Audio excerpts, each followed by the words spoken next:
So Tna Impact was a tape show from Chicago, Illinois. And the show started off with Hogan on one crutch.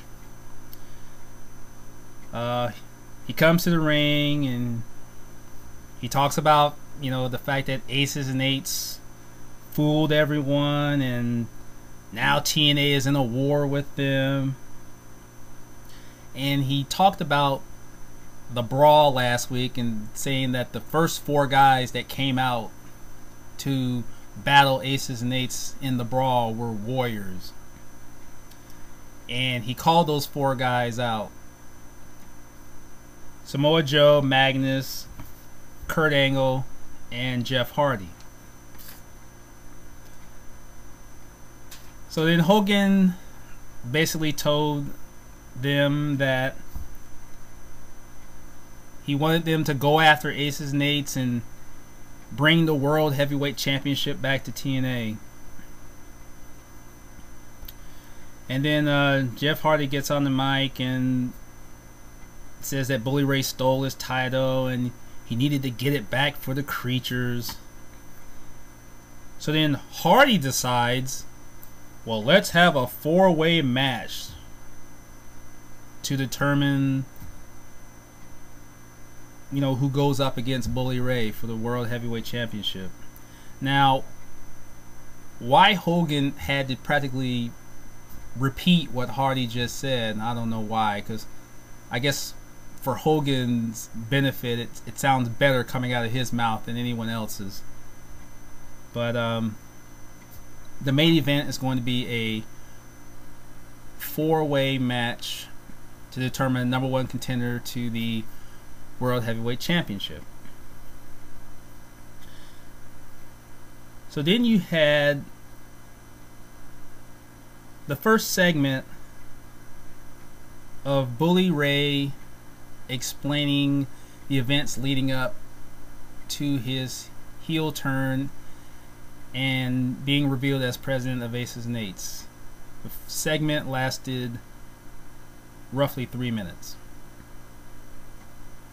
So then you had the World Tag Team Championship, the self-proclaimed dirty heels Robert Roode and Austin Aries against Chavo Guerrero and Hernandez. It's a decent match. One thing in particular during this match, Hernandez leaves the ring, he goes all the way up the ramp, and then he runs back down the ramp and leaps over the top rope and nails both Roode and Aries, and they go down to the mat. It's pretty interesting, the fact that Roode and Aries just stood there and patiently waited for Hernandez to come all the way down the ramp to nail both of them like that. I mean, move out of the way, maybe? But anyway, during the match, Chavo Guerrero does the Three Amigos on Austin Aries, and he goes up to the rope to do the frog splash. Kazarian comes down and he distracts the referee, and then Christopher Daniels shoves Chavo off of the top rope, and then Aries rolls Chavo up for the pin, and Roode and Aries retain the World Tag Team Championship. And then Roode and Aries are attacked by Daniels and Kazarian. So now we've got the primary establishing point, for the jack-off match that eventually is going to happen, likely at Slammiversary.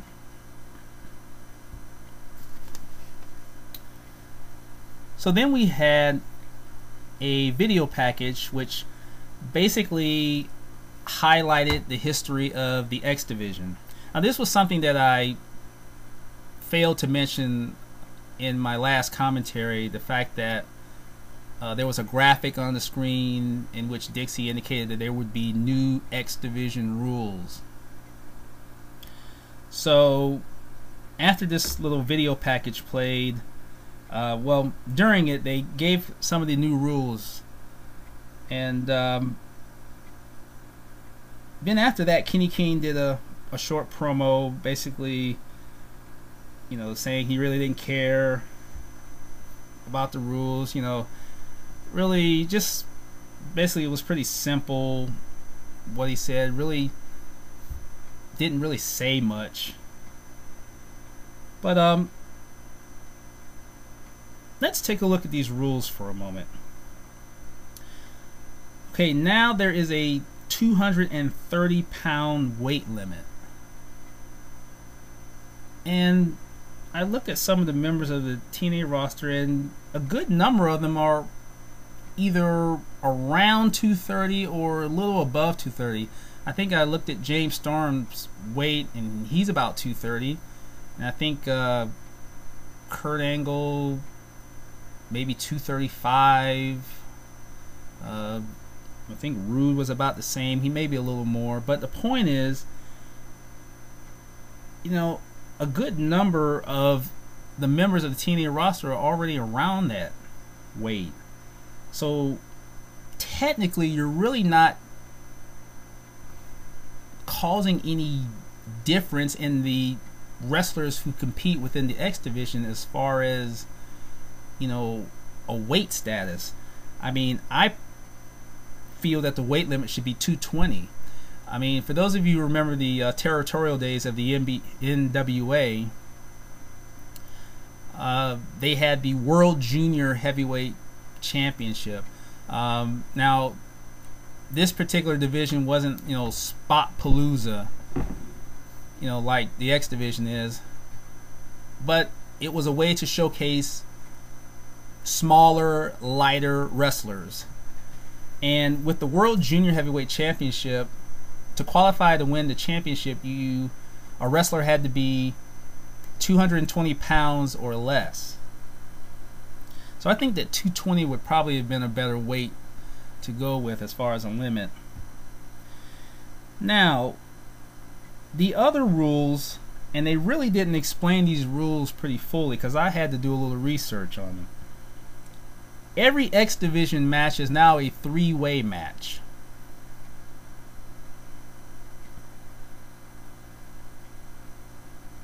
That includes title matches as well as non-title matches. Every match is a three-way match from now on. Now, let's go to the actual title match that took place.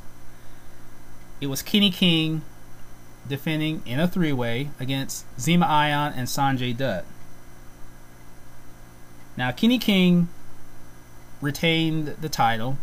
He pinned Sanjay Dutt. Now, according to the new rules, the person who is not pinned or made to submit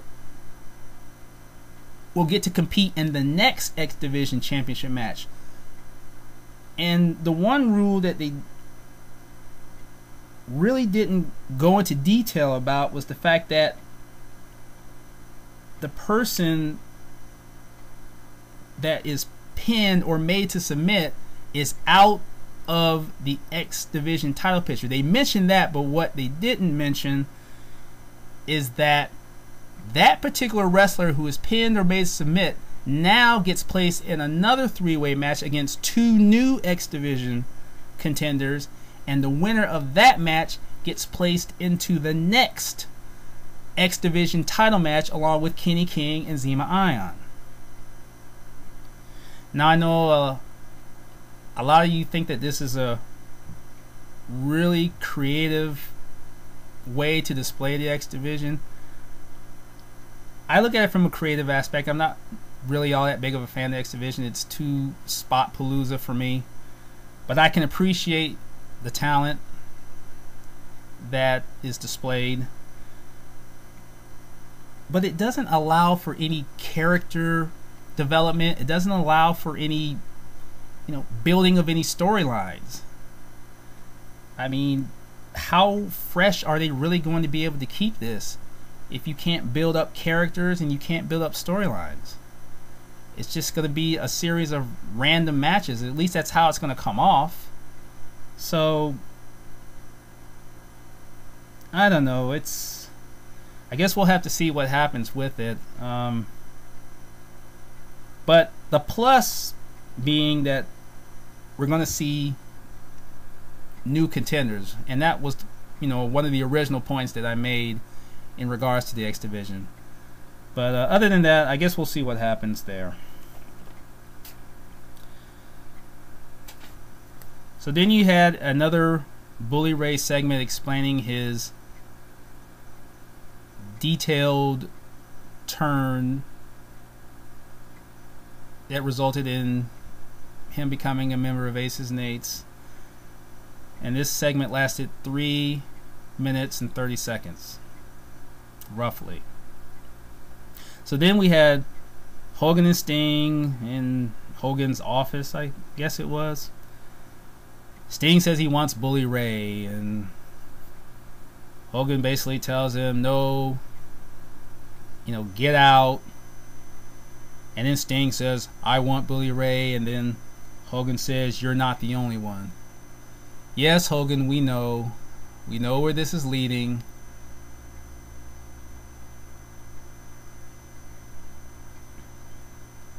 So then Taryn Terrell comes out to the ring and gets on the mic, and maybe she should not have gotten on the mic. And then Gail Kim comes out and berates her, and she says, Gail Kim says that, she's the best wrestler ever, etc. And then Gail Kim calls out Hogan's daughter, and Hogan's daughter comes out to her cheesy theme music. And Hogan's daughter proceeds to fire Taryn Terrell as a quote-unquote ref. And Gail Kim, gleefully celebrates. But then Hogan's daughter says that Taryn Terrell is now a member of the TNA roster. And, Gail gets upset. And then Hogan's daughter says this. That means she can get physical with anyone she wants. And that includes you, Gail. Really? Is that what that means, Hogan's daughter? She's on the roster now so she can get physical with anyone she wants. Is that what that means?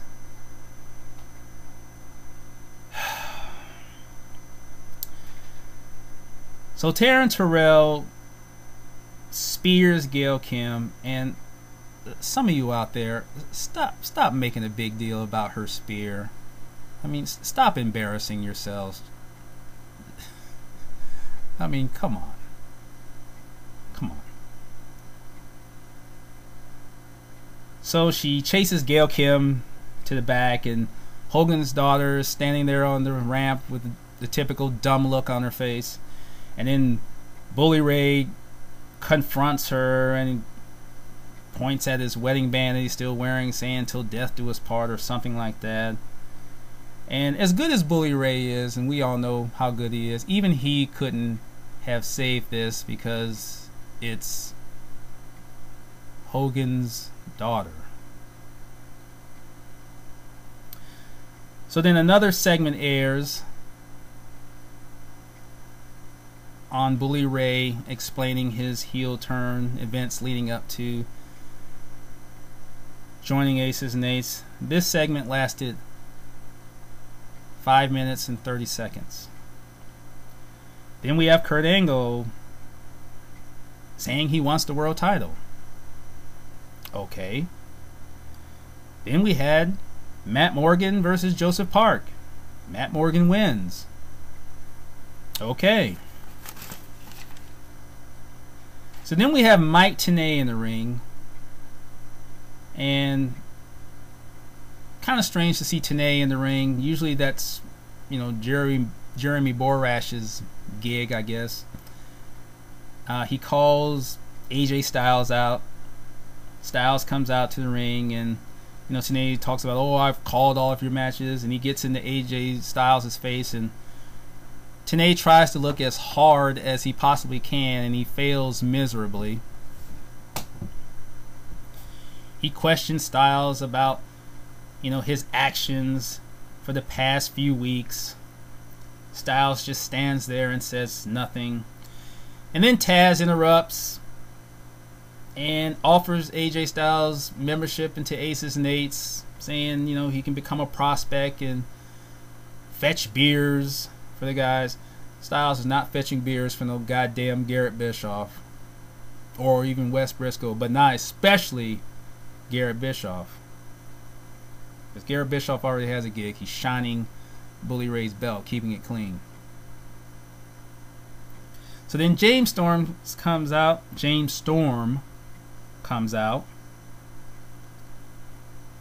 and he's talking to Styles from behind because Styles will not turn around and face him, and then he eventually walks in front of him and gets in his face. Styles just stands there and then slowly walks away and leaves the ring and heads toward the back. I think that AJ Styles is playing this absolutely perfectly, and it further builds, the anticipation for the eventual match between these two. I think Styles is doing a great job with this. So then we had the final Bully Ray segment on the events leading up to his heel turn and joining Aces and Eights. And this segment lasted roughly 4 minutes. So then we had the #1 contendership match, 4-way match.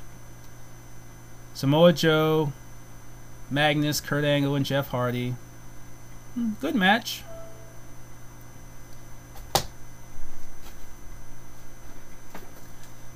Jeff Hardy wins the match with the swanton on Samoa Joe. And Jeff Hardy gained something that he never lost. The #1 contendership status. And then the show ends. Now, let me go back to these Bully Ray segments.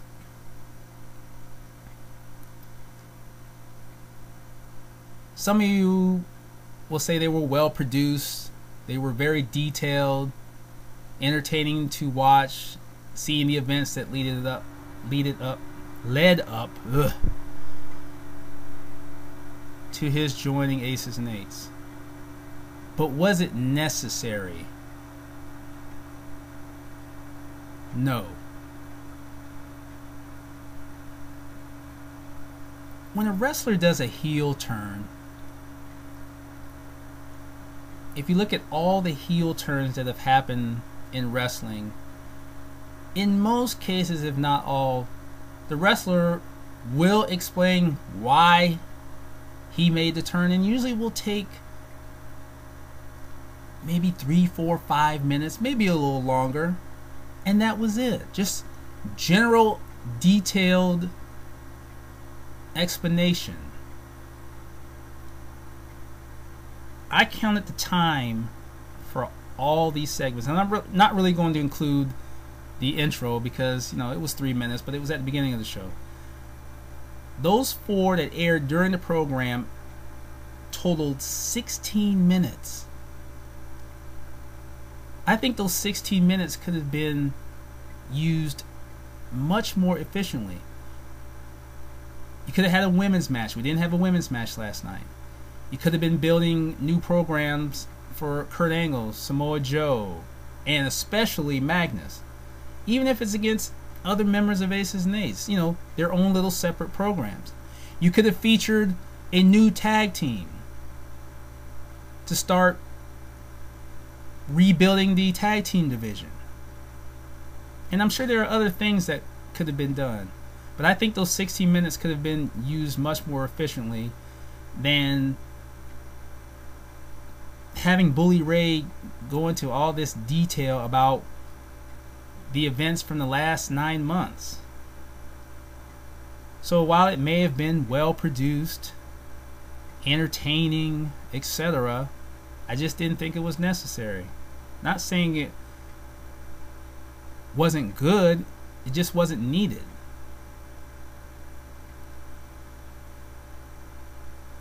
Now, I've been hearing rumblings about the possibility of Hogan's daughter joining Aces and Eights.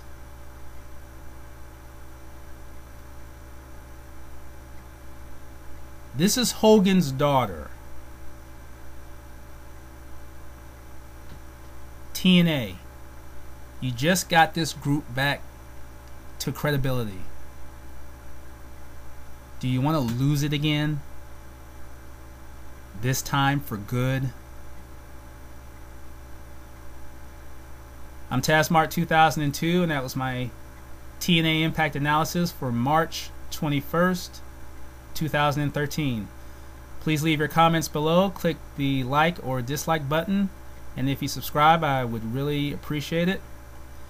If you have any questions about TNA or wrestling in general that you would like to ask me, get at me at Twitter, TAZMARK2002. And if your comments exceed the 140, my email address is tazmark2002@gmail.com. It was a solid show. I mean, there were some things I didn't get, but other things were entertaining. So it was a solid show.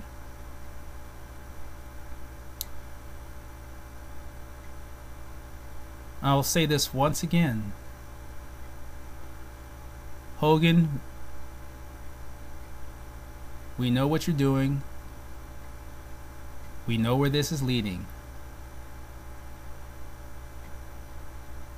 Are you going to allow your ego to be a charging elephant, as I have said previously?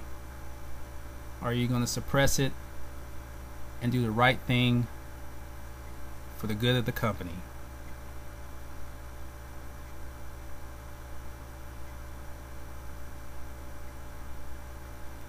I'm Tazmark 2002. Gone.